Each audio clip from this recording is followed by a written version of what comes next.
BMW has made long wheelbase cars somewhat of an India speciality. And with X1 joining the pack, it only shows how the global brand is tuning in to Indian sensibilities, very distinct Indian sensibilities. To talk about that and unpack what's next for BMW India, we have with us Mr. Hardeep Brar, who is the President and CEO of BMW Group India. Hello, sir. Hi, Prerna. Nice to meet you, and thank you for being here. Yes, it's a great product in your pack. Yeah. Long wheelbase.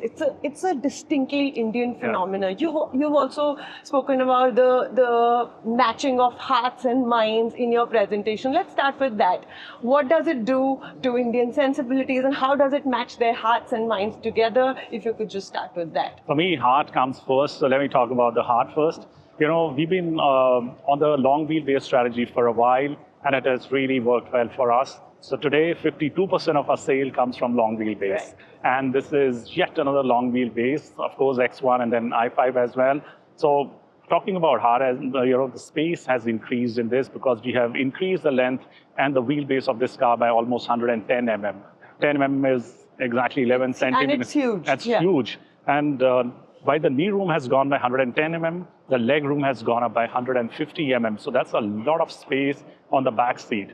Another feedback that we were getting from our customers that X1 didn't have the surround view camera. Right. We have brought in surround view monitor, which is a 360-degree view, which people will love. We've introduced a blind spot monitor as well in this car. And you will see this very nice aluminum satinated strips all over the X1. So these are some of the changes, and mind you, the rear seat has a lot of cushioning. It gives you far better thigh support now. So that is about heart. And about head, the pricing is phenomenal. This is 49,90,000 rupees. And I think people would love the price. And to top it all, we are giving a 60% assured buyback in 4 years.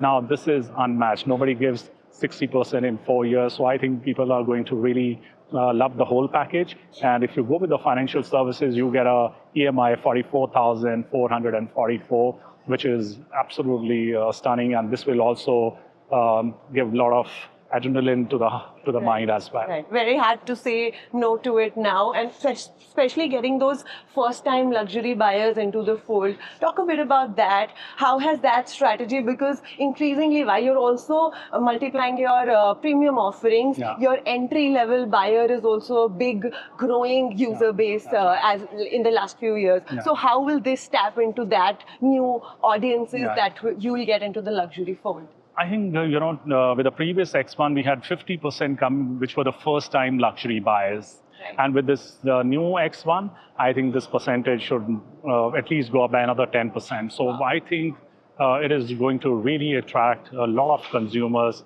from the segment below. And we are very, very confident of what X1 will do for us in the future. Right. This also reinforces your localization push. This is made in India, in your Chennai plant, the same place where the Mini Countryman came out, and that was the first locally produced India-made car for Indian audiences. If you could talk how it's helping you strengthening your supply chains, getting costs and that economies of scale, and how will that sort of help your future strategy, made in India strategy and localization? We are more and more focusing on how we can increase the localization. Now this comes with the almost 50% plus localization, which is huge. Right. And which is why we've been able to pass on the benefit to the consumers as well, and hence position it at this price point. So that is going to be our strategy going forward. We want to make India a big hub for manufacturing, and the work is on to keep on increasing this localization so that we could provide the best cars at affordable prices to our consumers. Right.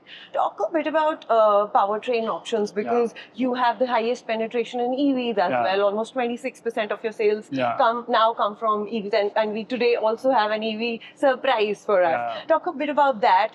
How much of a powertrain diversification is the group's plan at this point for India? So we call it giving an open technology choice to consumers. So we have 3 powertrains, petrol, diesel, and EVs. And we will keep on changing a mix as per the requirement of the consumer. So as on today, we are about 26% electric, about 16% diesel, and the balance 58% is petrol. Right. So depending upon what consumer wants, and we've been changing it. Imagine electric was only 7 or 8% 2 years back.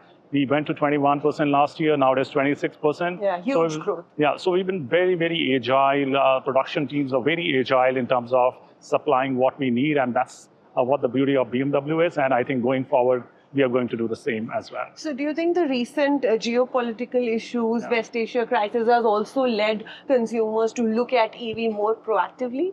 I think that clearly has put up, because there has been a lot of discussion about crude prices going up. There's a bit of uncertainty there, and hence a lot of consumers are shifting towards EVs. So today, EV is become mainstream. It is not, playing a third or a fourth fiddle.